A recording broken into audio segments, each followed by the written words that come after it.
नमस्कार. 1 जूनचा दिवस आहे. जून महिन्याची सुरुवात म्हणजे मला शाळेची सुरुवात आठवते. नवीन सगळ्या गोष्टी, कुतूहल आणि उर्मी, नवं काही शिकण्याची. तर शाळा सुटली तरी जून महिन्याच्या सुरुवातीला ते येतच अंगामध्ये. तर आता काय करायचं या उर्मीचं? नवीन काहीतरी करायला पाहिजेच नाही का? आणि म्हणूनच असं ठरवलं की या जून महिन्यामध्ये काही नवीन वाचावं. आणि हा विचार करत असतानाच मधल्या काही काळामध्ये मी जे एक पुस्तक वाचत होते, असं वाटलं की हे पुस्तक नक्की वाचावं. कारण ज्या कवीचं हे पुस्तक आहे, बेतलेलं आहे त्यांच्या लेखावरती, तर त्यांची 150वी जयंती वर्ष पुढच्या वर्षीपासून सुरू होणार आहे. ॲस्ट्रो जर्मन कवी रेनर मारिया रिल्के, तुम्हाला माहीत असेलच. तर त्या रिल्केची 10 पत्र माझ्या हाती आली. अनिल कुसूरकर यांनी ह्या पत्रांचा अनुवाद केला. अनुवाद नाही हे हृदयांतर आहे. आणि ते इतकं जुळून असं एकरूप झालं आहे आपल्या मराठी मातीशी की असं वाटतं की जर रेनर मारिया रिल्के याने मराठीतल्या त्याच्या मित्रमैत्रिणींना मराठीतून काही पत्र लिहिली असती तर ती इतकीच रसाळ आणि मधाळ झाली असती. रिल्केबद्दल तर खूप काही बोलायचं आहे, पण आज नाही बोलणार आहे. कारण जून महिना कुतूहल जागृत झालं पाहिजे. रिल्केबद्दल पुसटशी माहिती असेल किंवा नसेलच अजिबात माहिती, तर ती नक्की माहिती काढा. ही पत्र वाचून झाल्यानंतर, म्हणजे 10 पत्र आहेत, मी किती यातली पत्र वाचणार आहे मला माहिती नाही, पण ही पत्र मला असं वाटेल की आता वाचून झाली आहेत. पुढची पत्र तुम्ही वाचावीत तुमची. कारण मूळ उद्देश जो आहे, हे सगळे व्हिडिओज मी करत असते की वाचन आवडावं.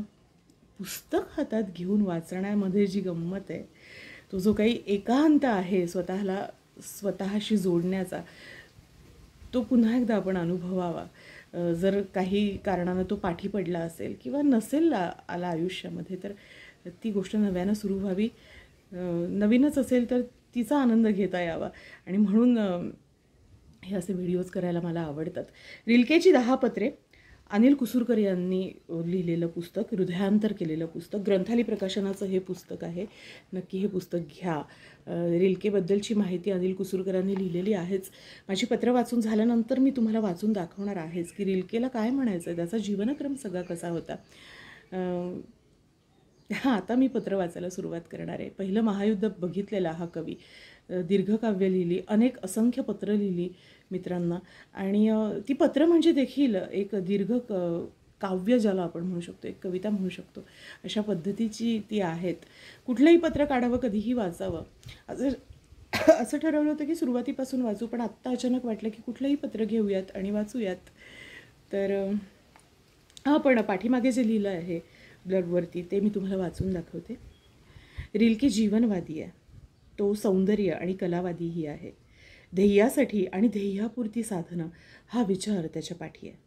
व्हॅन गॉग, गॉर्ग, थोरो ह्यांचे जीवनमार्ग पाहिले की ते सगळेच ह्याच विचारसरणीचे होते हे लक्षात येतं. त्या सगळ्यांनाच सर्वोत्तमाची, अंतिमाची आस होती. रिल्के ही आस महत्त्वाची मानतो. खरं म्हणजे प्रत्येक शब्द जो आहे ना या पत्रामधला, की तो अतिशय शांतपणे वाचावा, त्याला मुरू द्यावं स्वतःमध्ये. ती एक ओळ वाचून थांबावं, स्वतःशी विचार करावा त्याच्यावर. ते समजलं की पुढे जावं. त्यासाठी पुस्तक हातात पाहिजे. ते पुस्तक तुम्ही घ्यालच नक्की विकत, रिल्केची 10 पत्र. पण आज मी वाचून दाखवणार आहे. थोडासा कदाचित बोलण्याला तो स्पीड लागू शकतो, कारण मला असं वाटतंय की ते पत्र पूर्ण व्हावं. बघूयात, नाही झालं तर मग मात्र तुम्ही ते पूर्ण करून घ्या तुमचं वाचून. 14 मे 1904 रोजी पाठवलेलं हे पत्र आहे. रोममधून लिहिलेलं पत्र आहे. 7वं पत्र आहे या पुस्तकातलं. मित्रा, तुझं पत्र मिळाल्याला आता बहुत काळ लोटलाय, पण म्हणून काही तू मला आरोपीच्या पिंजऱ्यात उभा करू नकोस.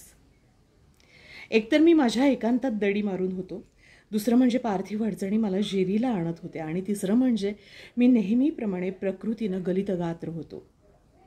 शिवाय माझं तुझ्या दिशेने जाणारं पत्र मला माझ्या मोहरलेल्या हातांनीच लिहायचं होतं. आता मी बरं आहे.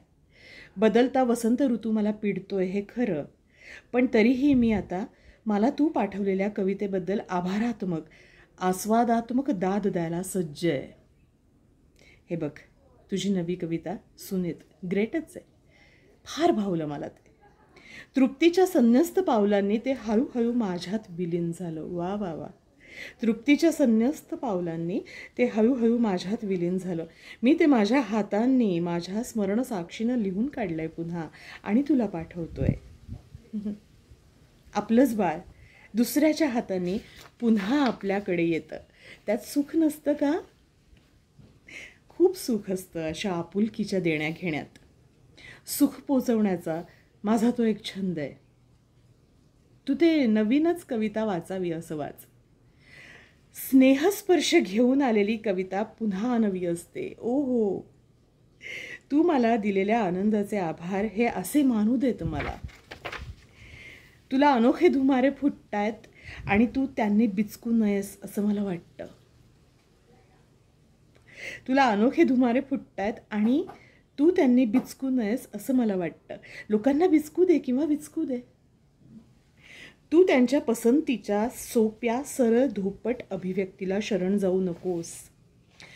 तू जर तुझ्या धुमाऱ्यांना अविरोध फुटू दिलंस तर तू जो मोहर पाहशील त्याला तोड नसेल. किती किती महत्त्वाचं सत्य आहे हे आणि किती साधेपणानं सांगितलेलं आहे रिल्केने. लोकांच्या पसंतीच्या सोप्या सरधोपट अभिव्यक्तीला शरण जाऊ नकोस.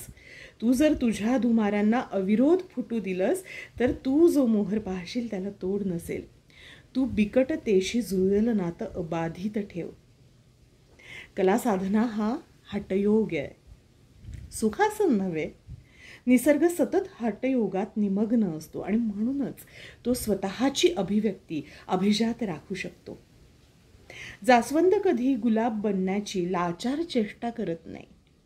गुलाब गुलाब राहण्यातच धन्यता मानतो, कमळ बनण्यात नव्हे. इतकंच का, पण कावळाही आपल्या लखलखीत काळेपणाचा अभिमान राखून असतो. मोर बनण्याचा विचारही फिरकत नाही त्याच्या उरात.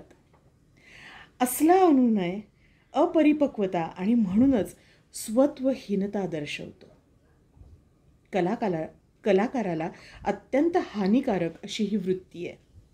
आत्माभिमानी आत्माविष्कारी माणूसच सुंदर दिसतं. आत्माभिमानी आत्माविष्कारी माणूसच सुंदर दिसतं. नक्कल माणसाला कुरूप करते. एखादी गोष्ट जेव्हा आपल्याला सतावत राहते, वश व्हायला नकार देते, तेव्हा ओळखावं की आपण अगदी योग्य जागी आहोत. अशक्यप्राय गोष्टी शक्य करत राहण्यातून वाट्याला येणारं वेदनामय सुख हीच खऱ्या कलाकाराची जीवनशय्या असते. अशक्यप्राय गोष्टी शक्य करत राहण्यातून वाट्याला येणारं वेदनामय सुख हीच खऱ्या कलाकाराची जीवनशय्या असते. दुःखावर प्रेम कर. दुःखाचा प्रतिसाद म्हणजे सुख. दुःखाचा प्रतिसाद म्हणजे सुख.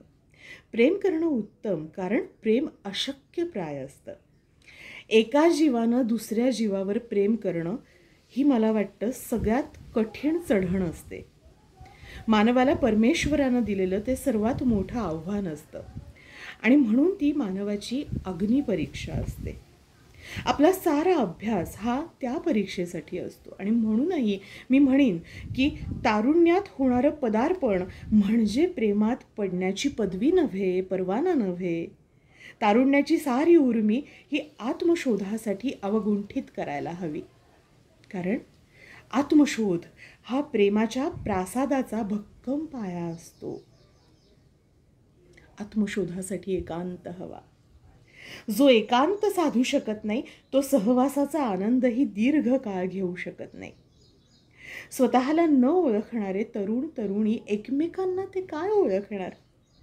आणि अनोळखीपणाच्या अंधारात प्रेमाच्या अंकुरानं वृक्ष व्हावं तरी कसं?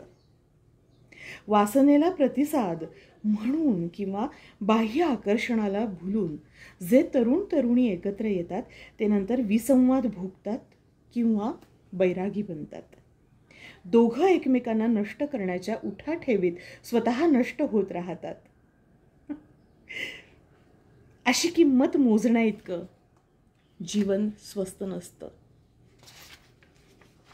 संसारात पडायची घाई करणाऱ्यांना संसारातून बाहेर पडण्याचीही घाई होते. स्त्री पुरुषाचा संसार ही जशी एक प्रथा आहे तशीच घटस्फोट ही देखील प्रथा आहे. ज्यांना घटस्फोट घ्यायची हिंमत नसते किंवा कायद्यानं तो मिळत नाही ते आत्महत्येचा विचार करत राहतात किंवा प्रत्यक्षात तिची अंमलबजावणी करतात. काही जण जोडीदाराचा खून करतात. व्यसनांच्या आहारी जाण्याचा मार्ग काहींना सोयीचा वाटतो. पण ह्या साऱ्या देखील प्रथाच. या साऱ्या देखील प्रथाच. कुठल्याही प्रथेचं आंधळेपणानं पालन करणं हे चिंतन दिवाळखोरीचं लक्षण आहे. सामान्य माणसं सोप्या जीवनप्रथा निर्माण करतात. सामान्य माणसं सोप्या जीवनप्रथा निर्माण करतात. सुरक्षिततेला उत्कटतेपेक्षा अधिक महत्त्व देतात. काय सुंदर वाक्य आहे. सुरक्षिततेला उत्कटतेपेक्षा अधिक महत्त्व देतात. समाज प्रथांचे बळी असतात आणि म्हणून प्रगतीहीन होतात. ज्या समाजात स्वत्वाला जपणारे, स्वतंत्र चिंतन करून जीवनशैली ठरवणारे लोक अधिक असतात ते समाज प्रगत होतात. सारा समाज जेव्हा फक्त प्रथा पालक होतो तेव्हा त्यावर परचक्र येतो किंवा त्याचा विनाश होतो. स्वसाक्षीनं जीवनशैली ठरवणं आणि तिचं पालन करणं अवघड असतं, असुरक्षित असतं. स्वसाक्षीनं जीवनशैली ठरवणं आणि तिचं पालन करणं अवघड असतं, असुरक्षित असतं. पण म्हणूनच ते प्रगतिशील आणि चैतन्यमय असतं. अशाच जीवनात उत्कटता असू शकते. स्त्रीचा विचार करायचा तर माझं एक स्वप्न आहे. माझ्या मनातली स्त्री ही प्रथम माणूस बनण्याचा प्रयत्न करणारी व्यक्ती आहे. आज 1904 मध्ये लिहिलेलं आहे. कुठल्याही काळात लिहू देत. जे सत्य आहे, जे प्रगतिशील आहे ते अटळपणे अधोरेखित होत राहतं, नाही का? काहींना वाटतील हे विचार आपल्या विचारांच्या जवळ जाणार आहेत. ते असतातच. म्हणूनच वाचन जेव्हा होतं ना, पुस्तक हातात घेऊन, तेव्हा खूप अधिक मजा येते. आणि तो एकांत जो असतो तो सुखावणारा असतो. आणि 12 मिनिटं, बापरे, तो सुखावणारा असतो. आणि माणूस म्हणून एक पाऊल आणखीन पुढे नेणारा असतो. चला हे पत्र वाचूयात. स्त्रीचा विचार करायचा तर माझं एक स्वप्न आहे. माझ्या मनातली स्त्री ही प्रथम माणूस बनण्याचा प्रयत्न करणारी व्यक्ती आहे. आजचं स्त्रीचं स्थान हे फक्त पुरुष नव्हे ती स्त्री अशा नकारात्मक भूमिकेतून आलेलं आहे. पुरुषाची जोडीदार, पुरुषाची आई, पुरुषाची बहीण, मैत्रीण अशा भूमिका करण्यातच तिचं जीवन व्यतीत होतं. स्वतःचं लग्न होणं हे एकमेव स्वप्न ती बघते. बाप, नवरा, मुलगा यांच्याकडे ती आधार म्हणून बघते. ह्या साऱ्या अपेक्षा म्हणजे प्रथा आहेत. स्त्रीनं जर एकांत चिंतन केलं आणि स्वतःमधलं माणूसपण शोधलं तर ती पुरुषाची कोणीतरी न राहता स्वतंत्र कोणीतरी होऊ शकते. आणि मी मघाशी जे प्रेमाबद्दल बोलत होतो ते प्रेम फक्त 2 माणसांमध्येच होऊ शकतं. मी मघाशी जे म्हणत होतो ते प्रेम फक्त 2 माणसांमध्येच होऊ शकतं. स्त्री पुरुष असं नव्हे बरं का. काय सुंदर लिहिलेलं आहे, सत्य लिहिलेलं आहे.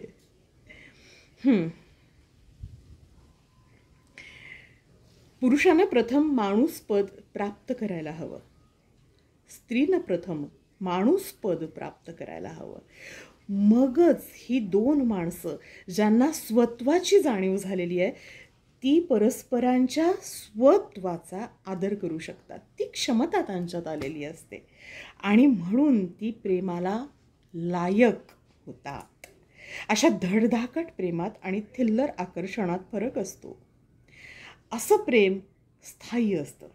तिथे घटस्फोट, आत्महत्या, व्यसनं ह्यांना स्थान असू शकत नाही. अशा माणसांचं अपत्य तेजस्वी असतं, आत्मनिर्भर असतं. समाज हा अशा आत्मनिर्भर माणसांचा बनलेला हवा. समाजातील प्रत्येक व्यक्ती जर एकांताचा आस्वाद घेण्यास समर्थ असेल तरच सहजीवनाला ती लायक असते. केवढं मोठं बोलून ठेवलेलं आहे, लिहून ठेवलेलं आहे. मित्रा, जन्माच्या क्षणी तू एकांतात होतास.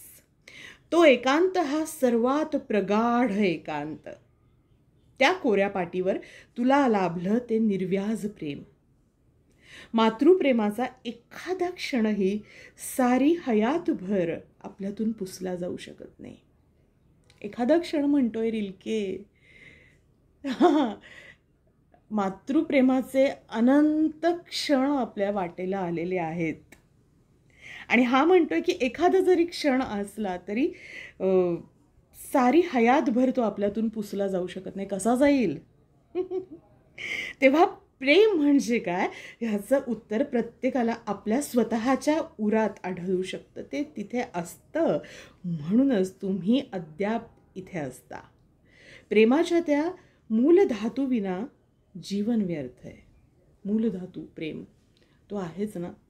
प्रेमाच्या त्या मूलधातूविना जीवन व्यर्थ आहे. आणि तसा तो मूलधातू जर प्रत्येकात आहेच तो तसा जर तो मूलधातू प्रत्येकात आहेच तर आत्मशोधाच्या चितेतून पावलं टाकण्याची तयारी असणाऱ्या प्रत्येकाला प्रेमसाफल्याची अनुभूती आणि प्रेममय सहजीवन हे नक्की लाभू शकतं.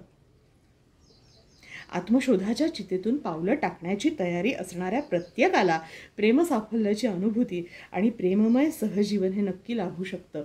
कुठल्याही प्रथेच्या कुबड्या त्यासाठी गरजेच्या नाहीत. तुला तुझ्यातील प्रेमशक्तीचा साक्षात्कार हो ही इच्छा. तुझा मित्र रेनर मारिया रिल्के. 7वं पत्र होतं आज हे. मज्जा आली मला हे पत्र आत्ता वाचताना. खूप खूप धन्यवाद अंजली कुसूरकर यांचे की त्यांनी मला परवानगी दिली हे पुस्तक वाचण्यासाठी. अंजलीताई खूप धन्यवाद. तुमच्यामुळे मला खूप मज्जा येते आहे आणि तुम्हा सगळ्यांचेही धन्यवाद.